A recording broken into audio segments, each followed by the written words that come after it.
Hello বন্ধুরা, তো আমি নিরামিষ একটা কচু শাকের রেসিপি নিয়ে চলে এসেছি। আমি তো ইলিশ মাছের মাথা দিয়ে করি, ছোলা নারকেল দিয়ে করি, কিন্তু আজকে আমি শুধু পেঁয়াজ রসুন দিয়ে করব। তো কড়াইতে আমি তেল দিয়ে দিয়েছি, তেলটা সুন্দর হয়ে গেলে পরে পেঁয়াজ রসুন লঙ্কা দিয়ে দিয়েছি, ভাজা ভাজা করে সুন্দর করে তেলটা একটু বেশি দিয়েছি। দিয়ে সিদ্ধ করা এটা বাজার থেকে আনা কালো কচুটা গলা ধরে না, সেই কারণে আমি কালো কচুটাই আনার চেষ্টা করি।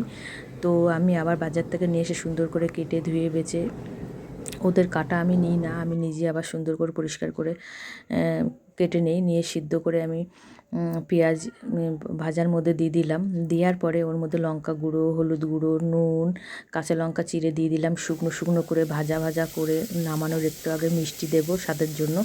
অসাধারণ লাগে খেতে, তোমরা ঘরে এরকমভাবে ট্রাই করবে। আর আমার কচু শাকটা রান্না তোমাদের কেমন লাগলো তোমরা অতি অবশ্যই আমাকে লাইক কমেন্ট করে বলবে বন্ধুরা। খুব সুন্দর হয় খেতে এই কালো কচুটা, অসাধারণ হয়।